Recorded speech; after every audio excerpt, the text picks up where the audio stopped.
So good morning everyone. Today we are going to start with our next chapter of Indian economy grade 12, that is chapter number 4, strategy of industrial growth. So last हमने अपना chapter कर किया था chapter number last that means 13 comparative development. उससे पहले हमने अपने पढ़ा था Indian economy on the eve of independence, ठीक है, और इंडियन इकोनॉमी के फीचर्स. सो आज हम क्या करने जा रहे हैं, आज हम अपने इंडस्ट्रियल सेक्टर को थॉरली स्टडी करेंगे, ठीक है, कि जब से हमारा इंडिया आज़ाद हुआ तब से लेके 1991 तक हमारे इंडस्ट्रियल सेक्टर के क्या क्या फीचर्स थे, क्या क्या ड्रॉबैक्स थे.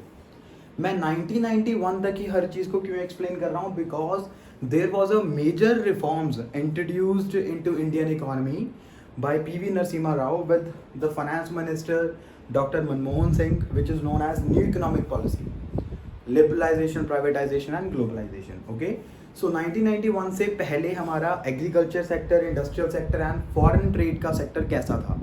So let us continue with our chapter, that is strategy of industrial growth 1947 to 1990. So मैंने आपको पूरे का पूरा चैप्टर इलेबोरेट यहाँ पे किया हुआ है, ठीक है, बहुत ही इजी सा चैप्टर है. पहले एक बार वीडियो अच्छे से देखना, फिर उसके बाद अपनी बुक में से रीडिंग कंप्लीट करना.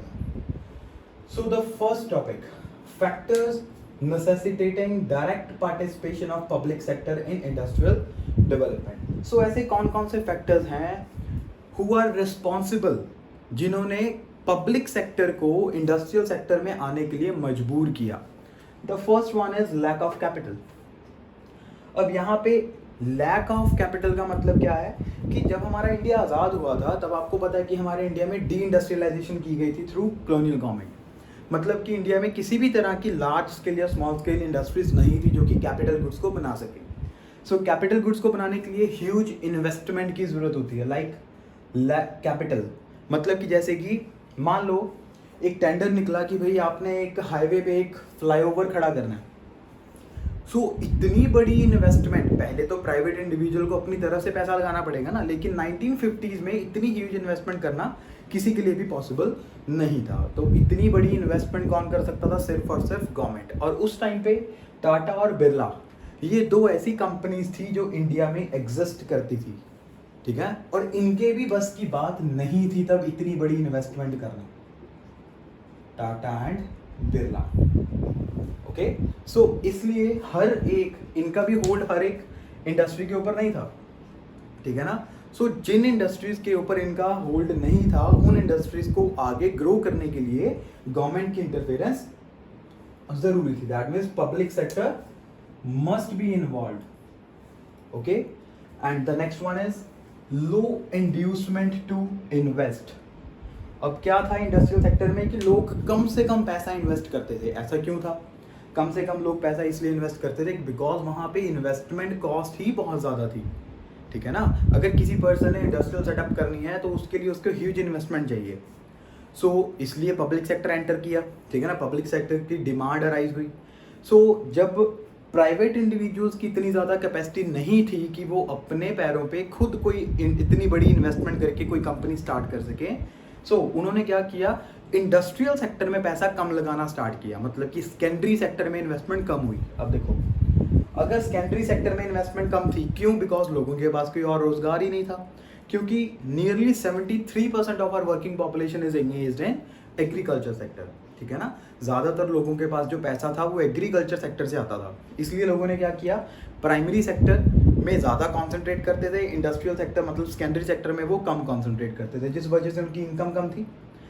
अगर उनकी इनकम कम थी तो वो गुड्स एंड सर्विसेज की डिमांड भी कम करेंगे.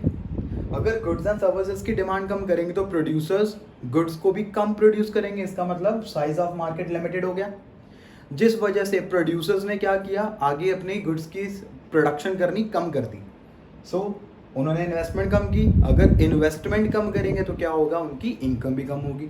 इनकम कम होगी, फिर क्या होगा, डिमांड कम है, फिर साइज ऑफ मार्केट और लिमिटेड होता गया. सो इस तरह से हमारी एग्रीगेट डिमांड को इंक्रीज करने के लिए, इनकम लेवल को राइज करने के लिए पब्लिक सेक्टर का इंडस्ट्रियल सेक्टर में इंटरफेयर करना ज़्यादा ज़रूरी था. The third one is growth with social justice.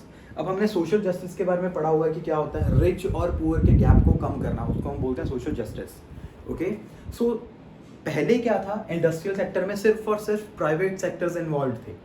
So private sector का मतलब कैपिटलिस्ट इकोनॉमी का मेन मोटिव क्या होता है, प्रॉफिट अर्न करना, ठीक है। सो वो सोशल वेलफेयर की तरफ ध्यान नहीं देते। सो इससे क्या होता है, जो लोग, जिन लोगों ने पैसा ज़्यादा लगाया वो लोग ज़्यादा कमाएंगे, जिन लोगों ने पैसा कम लगाया उनको कम पैसा मिलता था, मतलब कम इनकम मिलती थी। तो इससे क्या हुआ, रिच और पुअर का गैप जो है वो बढ़ता गया। लेकिन सोशल जस्टिस क्या होती है, जब दोनों को हम सेम लेवल पे लेके आएंगे, ठीक है।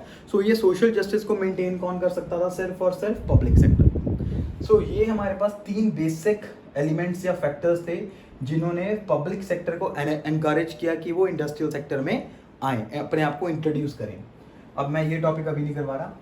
IPR 1956, मैंने आपको चैप्टर 2 में ये चीज़ समझाई थी, इंडस्ट्रियल पॉलिसी रेजोल्यूशन क्या था, ठीक है। सो इंडस्ट्रियल पॉलिसी रेजोल्यूशन 1956 में हमने बनाई थी।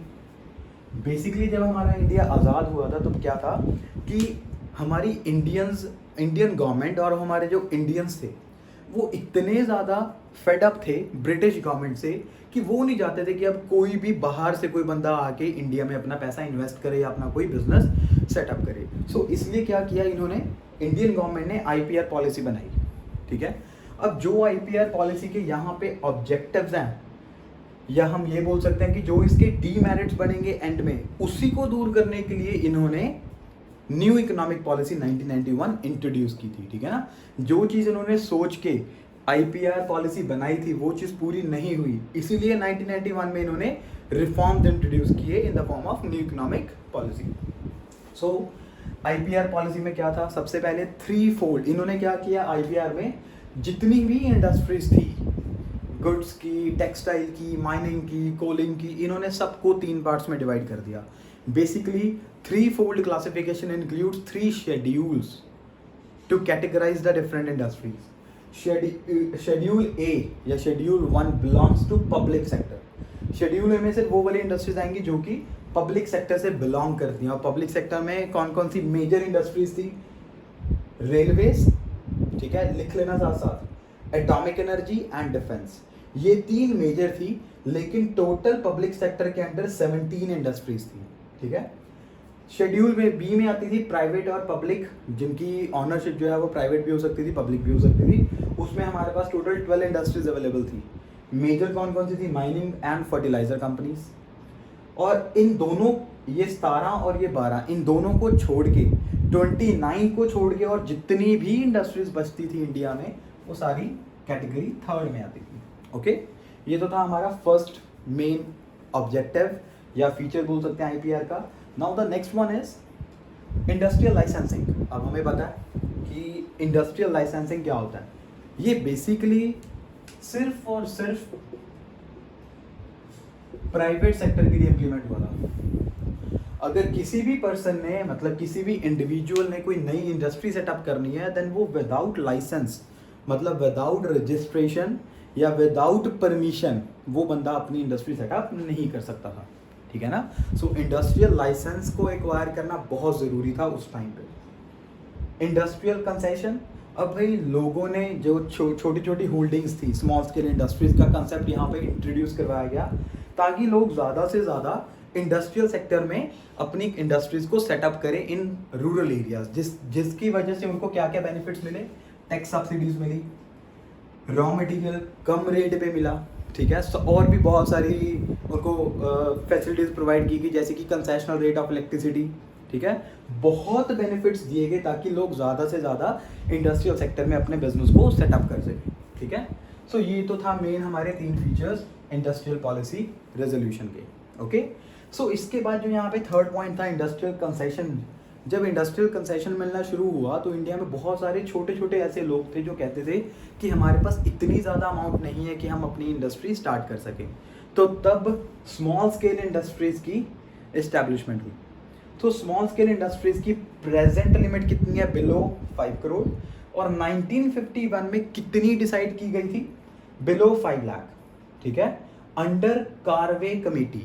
ये इंपॉर्टेंट है इसके लिए, ठीक है। जो स्मॉल स्केल इंडस्ट्रीज थी वो सेटअप क्यों हुई थी, वो सेटअप हुई थी अंडर कार्वे कमेटी ताकि वो हमारे इकोनॉमिक प्लानिंग के ऑब्जेक्टिव को अचीव कर सके। जो हमारा फर्स्ट प्लान था 1951 से लेके 1956 तक उस 5 ईयर प्लान्स के ऑब्जेक्टिव को अचीव करने के लिए हमें इंडस्ट्रियल सेटअप करना पड़ा अंडर कार्वे कमेटी, ठीक है। सो ये छोटा सा एक टॉपिक था, डेवलपमेंट ऑफ SSI।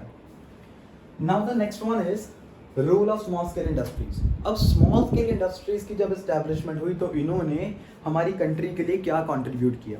सबसे पहले small scale industries, it is a labour intensive, मतलब कि यहाँ पे ज़्यादातर काम लोग हाथों से करते थे as compare to machinery. Machinery का यूज़ बहुत ही ज़्यादा कम किया जाता था, ठीक है ना।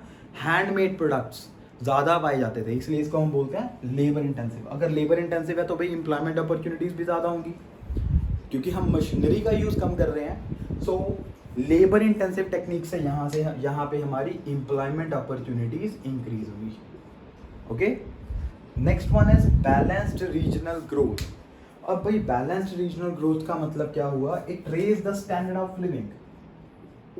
अगर एम्प्लॉयमेंट अपॉर्चुनिटीज इंक्रीज कर रही हैं तो उससे क्या होगा, अगर एम्प्लॉयमेंट अपॉर्चुनिटीज इंक्रीज करेंगी तो लेवल ऑफ इनकम बढ़ेगा, लेवल ऑफ इनकम बढ़ेगा तो वो कंजम्पशन ज़्यादा करेंगे, कंजम्पशन ज़्यादा करेंगे तो डिमांड ज़्यादा होगी, डिमांड ज़्यादा होगी तो प्रोडक्शन भी ज़्यादा होगी मार्केट में, जिस वजह से प्रोड्यूसर, ठीक है, मतलब कि रिच और पुअर के गैप को भी इन्होंने यहाँ पे एलिमिनेट भी किया। वो कैसे किया, because small scale industries requires low investment.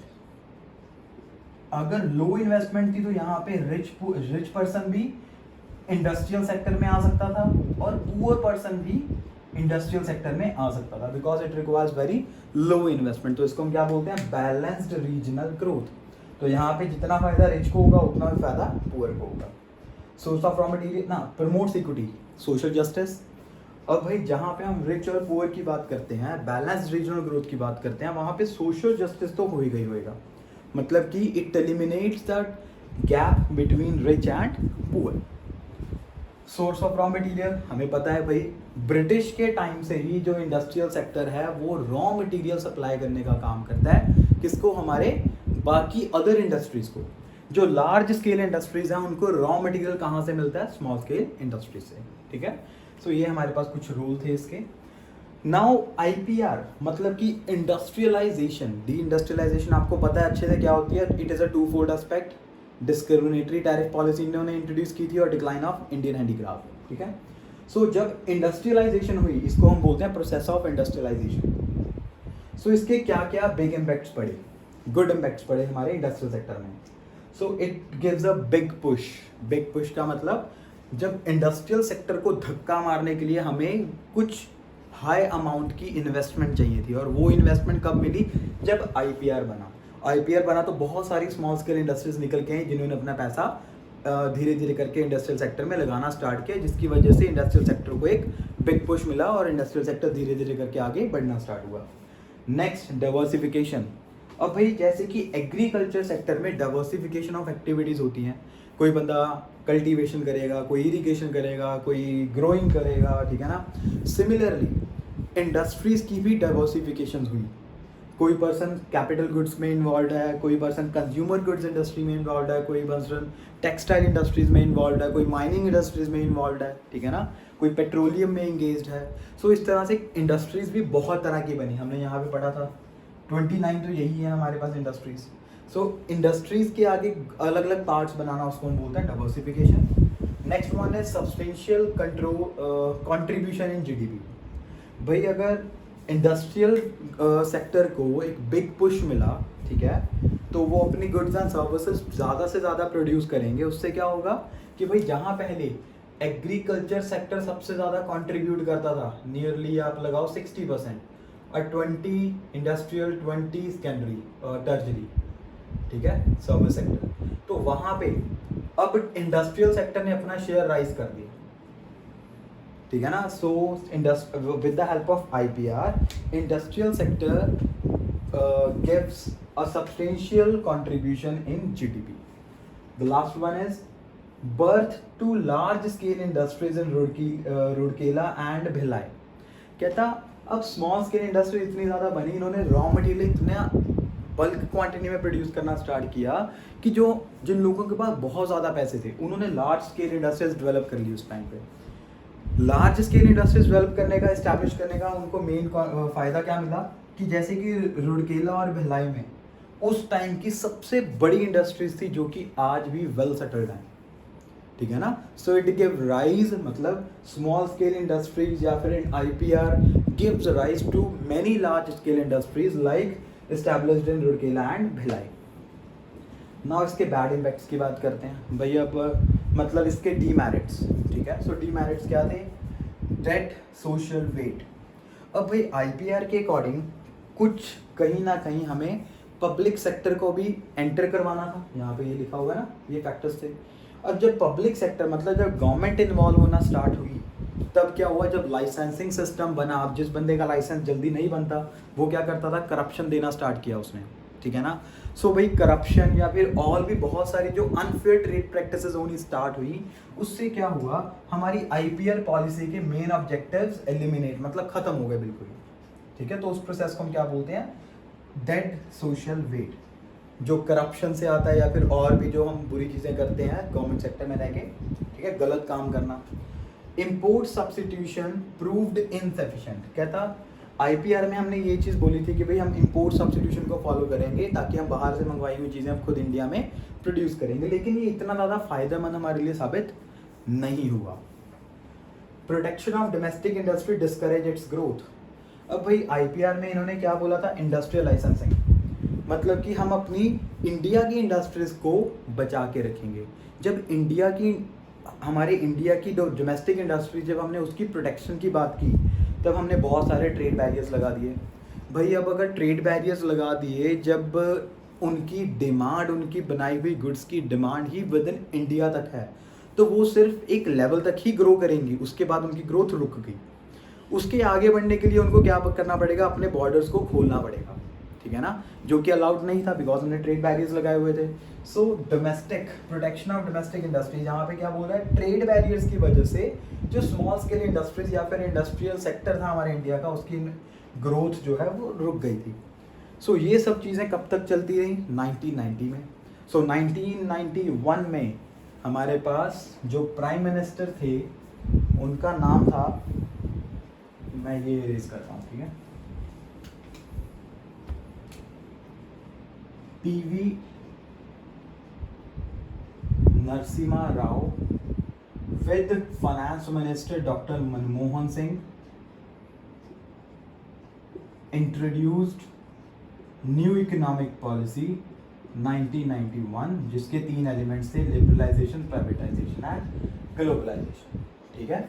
अब ये PV नरसिम्हा राव, इसकी फुल फॉर्म क्या है हमारे पास? ये हमारे इंडिया के PM थे उस टाइम,